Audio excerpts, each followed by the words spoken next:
प्यारे विद्यार्थियों, मैं विनोद कुमार यादव, हिंदी अध्यापक, आप सभी विद्यार्थियों का अपने YouTube channel Mahatma ji institute में हार्दिक स्वागत एवं अभिनंदन करता हूं। आज हम कक्षा 8वीं की हिंदी पाठ्य पुस्तक वसंत भाग 3 के पाठ 2 लाख की चूड़ियाँ, जिसके लेखक कामता नाथ जी हैं, का अध्ययन करेंगे, जो कि एक कहानी विधा के अंतर्गत लिखा गया पाठ है। तो पाठ पढ़ते हैं, फिर उसके बाद कहानी का अर्थ समझते हैं। सारे गांव में बदलू मुझे सबसे अच्छा आदमी लगता था। लेखक कहता है, यहाँ पर कामतानाथ जी कहते हैं कि सारे गांव में बदलू मुझे सबसे अच्छा आदमी लगता था, क्योंकि वह मुझे सुंदर सुंदर लाख की गोलियां बना कर देता था। बदलू कौन था? एक मनिहार था। तो वो जो है लाख की चूड़ियाँ बनाता था। लाख एक पदार्थ होता है, उसकी चूड़ियाँ बनाता था। तो जो कामता नाथ जी हैं, लेखक हैं, उनके मामा लगता था वो बदलू। तो मामा के गांव में था, तो वो उनको गोलियां बना बना करके देता था। जैसे एक माँ अगर रोटी बना रही हो तो अपने बच्चे को छोटे छोटे खिलौने बना दे, गोलियां बना दे, या फिर कोई पक्षी बना दे। उसी तरह से जब लेखक जो है जाता था मामा के यहाँ, तो बदलू उसको जो है गोलियां बना करके देता था।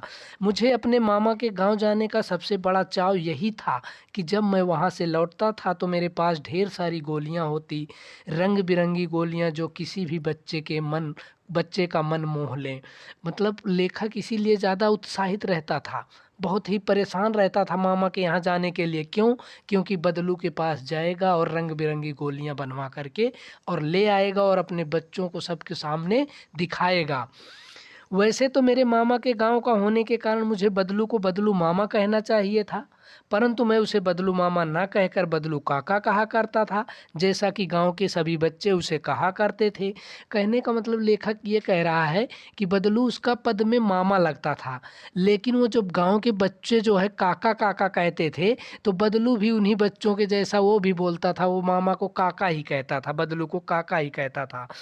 बदलू का मकान कुछ ऊंचे पर बना था। मकान के सामने बड़ा सा सहन था, जिसमें एक पुराना नीम का वृक्ष लगा था। मकान जो था बदलू का, वो थोड़ा सा ऊंचाई पर बना हुआ था।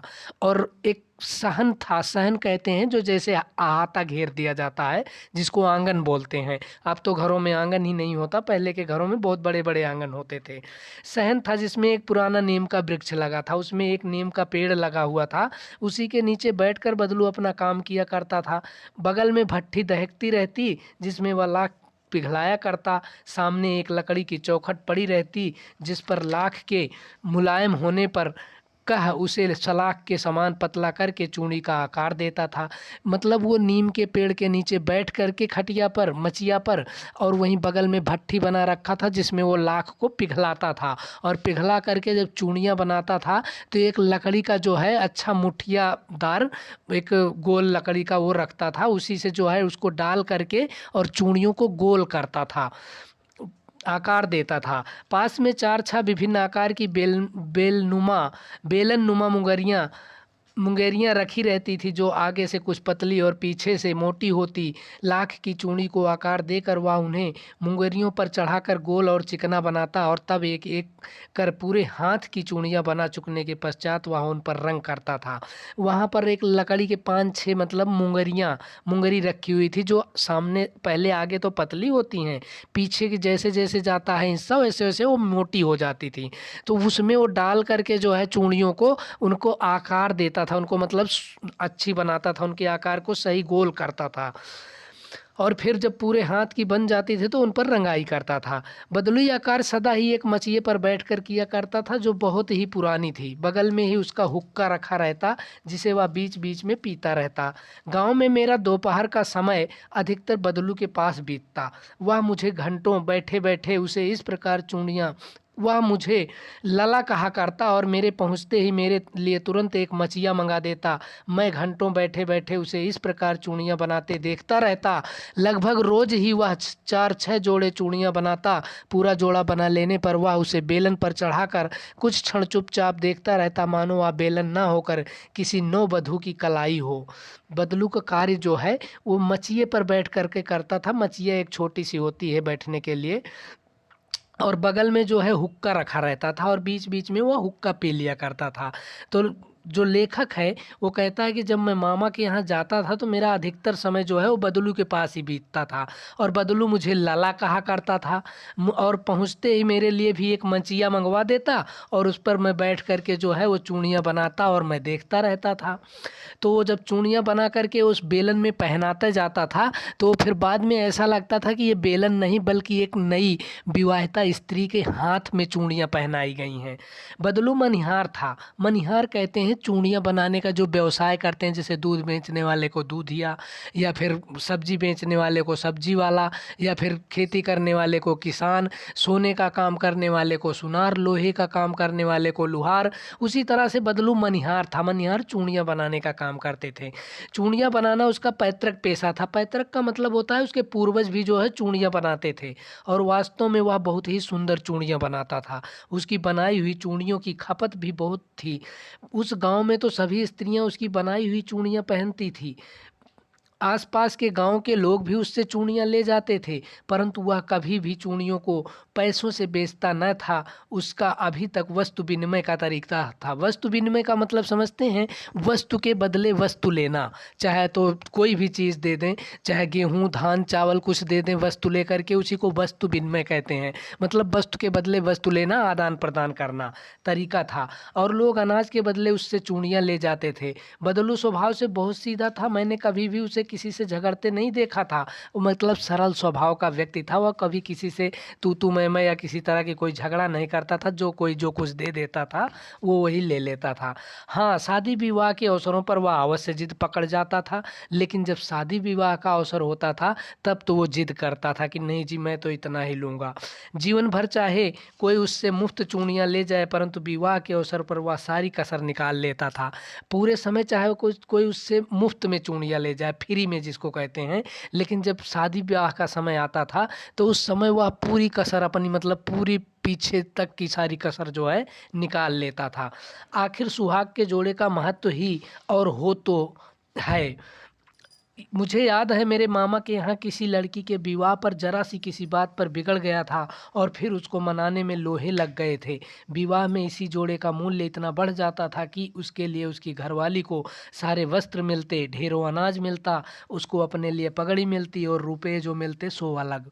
मतलब विवाह शादी के अवसर पर जो है वो भी जो है मांगने की जिद कर लेता था कि अब ये चाहिए। तो उसके अवसर पर जो है लेखक कहता है कि मैंने देखा था कि एक लड़की के विवाह के अवसर पर उसके घरवाली को सारे कपड़े मिले और उसके लिए पगड़ी मिली और ढेर सारा अनाज मिला उसको। मतलब बहुत अच्छी से उसकी खातिरदारी होती थी, अच्छे से उसका सम्मान किया जाता था। यदि संसार में बदलू को किसी बात से चिढ़ थी तो वह कांच की चूड़ियों से। अगर बदलू को किसी बात से चिढ़ थी, किसी बात से गुस्सा था, तो वो सिर्फ एक चीज़ से, कांच की चूड़ियों से। यदि किसी भी स्त्री के हाथों में उसे कांच की चूड़ियाँ दिख जाती तो वह अंदर ही अंदर कुढ़ उठता। कुढ़ उठने का मतलब कि गुस्सा से जल उठता था, अंदर ही अंदर कुढ़ उठता था।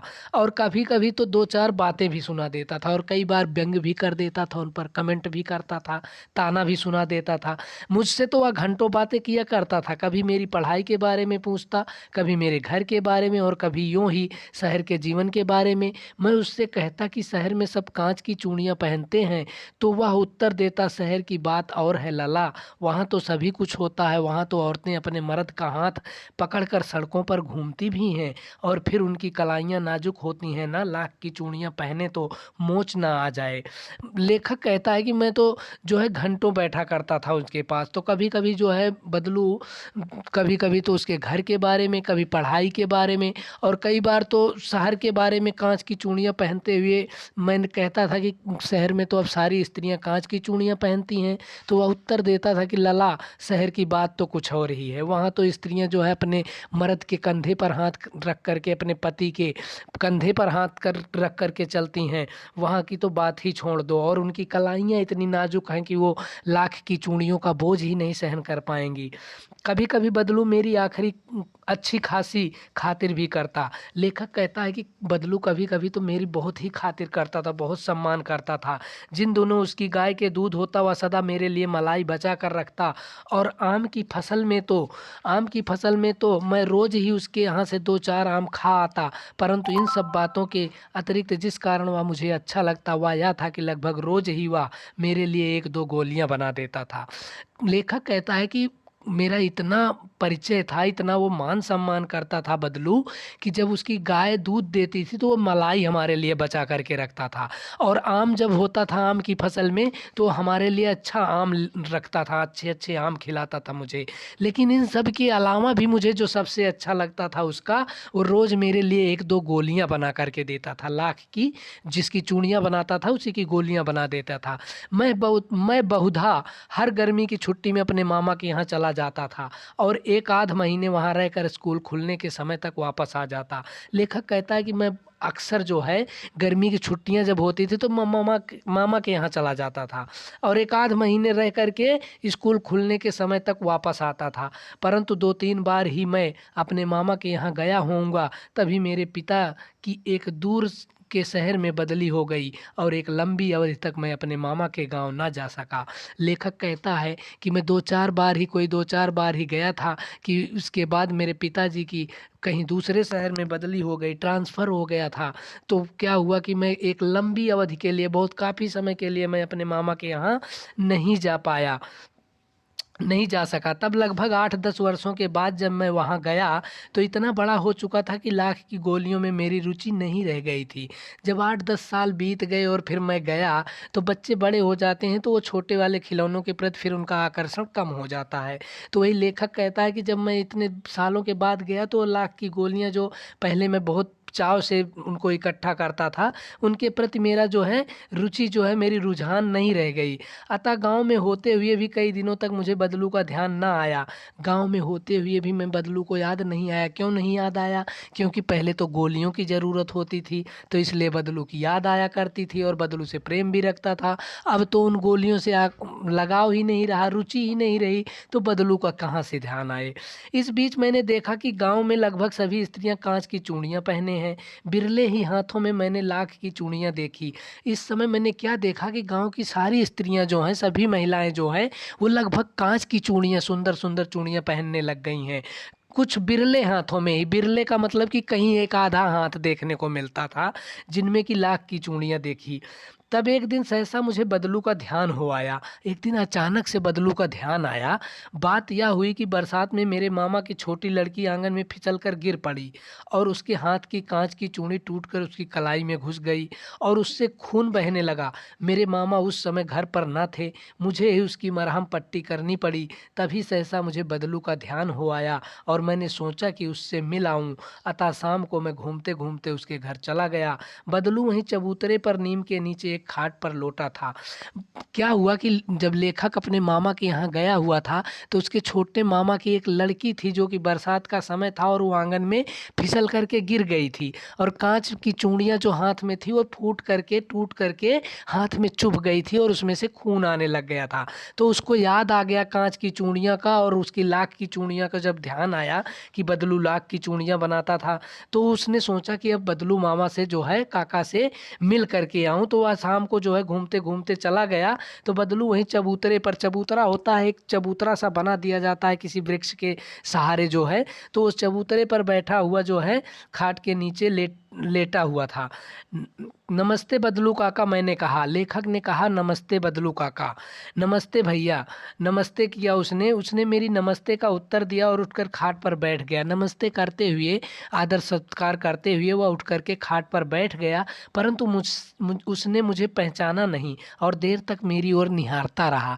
कहने का मतलब उसने नमस्ते तो कर लिया, लेकिन वो पहचाना नहीं कि ये व्यक्ति कौन है और काफ़ी देर तक वो निहारता रहा।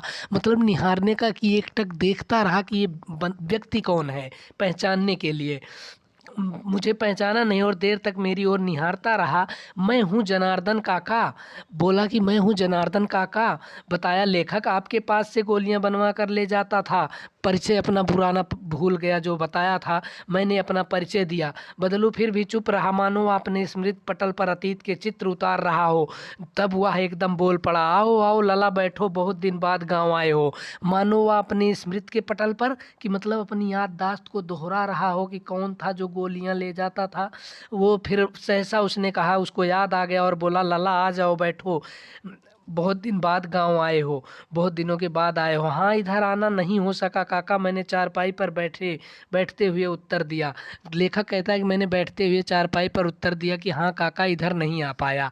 कुछ देर फिर शांति रही, कुछ देर शांत हो गए ये सब बातें करने के बाद। मैंने इधर उधर दृष्टि दौड़ाई, मैंने इधर उधर देखा और न तो मुझे उसकी मछिया ही नजर आई, न ही भट्ठी। और देखा कि जिस मछिया पर बैठ करके वह लाख की चूड़ियाँ बनाता था, न तो वो मछिया है, और न जिस भट्ठी में वो पिघलाया करता था लाख को, न वो भट्ठी दिखाई पड़ रही है। फिर आजकल काम नहीं करते काका, मैंने पूछा। फिर लेखक कहता है कि मैंने पूछा कि क्या काका आजकल काम नहीं करते क्या? नहीं लला, काम तो कई साल से बंद है, उत्तर दिया बदलू ने कि नहीं लला, काम तो काफ़ी दिन हो गए, कई साल हो गए, बंद हो गया है। मेरी बनाई हुई चूड़ियाँ कोई पूछे तब तो। कहता है लेखक कहता, कवि कहता, वो बदलू कहता है कि मेरी बनाई हुई चूड़ियाँ कोई पसंद ही नहीं करता लला, जब कोई पूछे जभी तो। गांव-गांव में कांच का प्रचार हो गया है। वह कुछ देर चुप रहा, फिर बोला, मशीन युग है ना यह लला। गांव-गांव में पता है कि चूड़ियों, कांच की चूड़ियाँ अब चलने लग गई हैं। अब तो मशीन का युग हो गया है लला। आजकल सब काम मशीन से होता है, खेत भी मशीन से जोते जाते हैं। और फिर जो सुंदरता कांच की चूड़ियों में होती है, लाख में कहाँ संभव है। मतलब लाख की चूड़ियों में इतनी सुंदरता नहीं आती, इतनी चिकनाई नहीं आती। लेकिन कांच बड़ा खतरनाक होता है, बड़ी जल्दी टूट जाता है, मैंने कहा। लेखक कहता है कि मैंने कहा कांच खतरनाक होता है और जल्दी टूट जाता है, नाजुक तो फिर होता ही है लला। बदलू ने कहा, हाँ लला, वो तो नाजुक तो होता ही है। कहते कहते उसे खांसी आ गई और वह देर तक खांसता रहा। खांसी आ गई और देर तक खांसी नहीं बंद हुई। मुझे लगा उसे दमा है। लेखक कहता है कि मुझे लगा कि बदलू को दमा है। अवस्था के साथ साथ उसका शरीर ढल चुका था, उसके हाथों पर और माथे पर नसें उभर आई थी, क्योंकि जब बुढ़ापे की अवस्था आ जाती है तो नसें ज़्यादा दिखाई पड़ने लग जाती हैं। जाने कैसे उसने मेरी शंका भांप ली और बोला, उसको पता चल गया कि लला जो है वो, तो कहा कि दमा की अंदाज़ा लगा रहा है। तो उसने कहा कि दमा नहीं है मुझे, फसली खांसी है, मतलब मौसमी खांसी है, यही महीने 2 महीने से आ रही है, 10-15 दिन में ठीक हो जाएगी। मैं चुप रहा, मुझे लगा उसके अंदर कोई बहुत बड़ी व्यथा छिपी है। मैं चुप रहा, मेरे को लगा कि उसके अंदर बहुत बड़ा दुख छिपा हुआ है, बहुत बड़ा दर्द छुपा हुआ है। मैं देर तक सोचता रहा कि इस मशीन युग ने कितने हाथ काट दिए। मतलब मैं देर तक सोचता रहा कि बतलाओ, मशीन हो जाने से उसकी कमाई ठप हो गई, उसका हाथ कट गया समझ लो। कुछ देर फिर शांति रही, जो मुझे अच्छी नहीं लगी। कुछ देर फिर शांत रहा। आम की फसल अब कैसी है? फिर मैंने पूछा कि काका आम की फसल कैसी है? कुछ देर पश्चात मैंने बात का विषय बदलते हुए पूछा, अच्छी है लला, बहुत अच्छी है। उसने लहक कर उत्तर दिया और अंदर अपनी बेटी को आवाज़ दी, मेरी रज्जो, लला के लिए आम तो ले आ। फिर अपनी बेटी को आवाज़ देते हुए कहा कि ये रज्जो, लला के लिए आम लिया। फिर मेरी ओर मुखातिब होकर बोला, माफ़ करना लला, तुम्हें आम खिलाना भूल गया था। फिर मेरी ओर देखते हुए कहा कि लला, मेरे को माफ़ करना, मैं आपको आम खिलाना तो भूल ही गया था।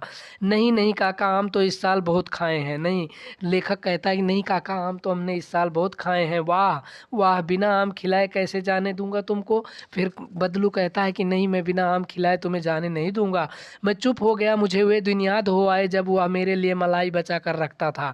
गाय तो अच्छी है ना काका? मैंने पूछा। फिर लेखक कहता है कि बदलू काका से कि काका, गाय तो अच्छी है ना, जिस गाय की मलाई पहले खाया करता था? गाय कहाँ है लला? उत्तर दिया, 2 साल हुए बेच दी लला, गाय तो है ही नहीं, कहाँ से खिलाता? इतने में रज्जो, उसकी बेटी, अंदर से एक डलिया में ढेर से आम ले आई। मतलब काफ़ी आम ले आई उसकी बेटी रज्जो जो है, वो आम ले आई काफ़ी। या तो बहुत हैं काका। मैंने कहा काका, ये तो बहुत ज़्यादा हैं, इतने कहाँ खा पाऊँगा, मैंने कहा। लेखक कहता है कि मैंने कहा काका, इतने तो नहीं खा पाऊँगा मैं। वाह वाह, वह हंस पड़ा, शहरी ठहरे ना। वो उसने मेरे ऊपर मजाक किया और कहा, व्यंग किया कि हाँ तुम तो शहरी हो गए हो ना, इसलिए। मैं तुम्हारी उम्र का था तो इसके चौगुने आप एक बखत में खा जाता था। फिर कहता है बदलू कि मैं जब तुम्हारी उम्र का था तो इससे 4 गुना मैं एक बार में खा जाता था। आप लोगों की बात और है, मैंने उत्तर दिया। फिर मैंने कहा, आपकी तो बात ही और है। अच्छा बेटी, लला को 4-5 आम छाँट कर दो। बेटी से कहता है बदलू कि लला को 4-5 आम छाँट करके अच्छे अच्छे दे दो। सिंदूरी वाले देना, सिंदूरी वाले देना। सिंदूरी एक आम की प्रजाति है। देखो लला कैसे हैं, इसी साल यह पेड़ तैयार हुआ है। लला को कहता है, लेखक को कहता है बदलू कि देखो ये आम कितने अच्छे हैं, कैसे हैं, इसी साल ये पेड़ तैयार हुआ है। रज्जो ने 4-5 आम अंजुली में लेकर मेरी ओर बढ़ा दिए, हाथ में ऐसे अंजुली में लेकर के बढ़ा दिए 4-5 आम। आम लेने के लिए मैंने हाथ बढ़ाया तो मेरी निगाह एक क्षण के लिए उसके हाथों पर ठिठक गई। गोरी गोरी कलाइयों पर लाख की चूड़ियाँ बहुत ही फब रही थी। बदलू ने मेरी दृष्टि देख ली और बोल पड़ा, यही आखिरी जोड़ा बनाया था। जमींदार साहब की बेटी के विवाह पर 10 आने पैसे मुझको दे रहे थे, मैंने जोड़ा नहीं दिया, कहा शहर से ले आओ। तो जब चूं वो दे रही थी आम रज्जो, तो उसकी हाथ की कलाई पर देखा लेखक ने कि चूड़ियाँ जो है लाख की हैं। तो ले बदलू ने भी देख लिया कि ये देख रहा है, तो मैंने कहा बेटा ये अंतिम जोड़ा था, यही था। और जमींदार के बेटे की जब शादी थी, बेटी की जब विवाह था, तो उसने 10 आने पैसे मुझे दे रहे थे, मैंने जोड़ा नहीं दिया। फिर उसकी मांग और रही होगी, फिर नहीं दिया। फिर मैंने कहा शहर से ले आओ। मैंने आम ले लिए और खाकर थोड़ी देर पश्चात चला आया। मुझे प्रसन्नता हुई कि बदलू ने हार कर भी हार नहीं मानी थी। उसका व्यक्तित्व तो कांच की चूड़ियों जैसा न था कि आसानी से टूट जाए। इसका मतलब कि अपने अंदर दृढ़ संकल्प की भावना, विश्वास रखना चाहिए। कभी भी जो है निराश की भावना नहीं होनी चाहिए हमारे मन में। तो बच्चों, आज के लिए बस इतना ही। यदि आपको यह वीडियो अच्छी लगी तो इसे अपने दोस्तों के साथ शेयर करें, लाइक करें और चैनल को सब्सक्राइब करके बेल आइकन को ज़रूर दबाएं, जिससे कि आपको आने वाली वीडियो का नोटिफिकेशन मिल सके। धन्यवाद।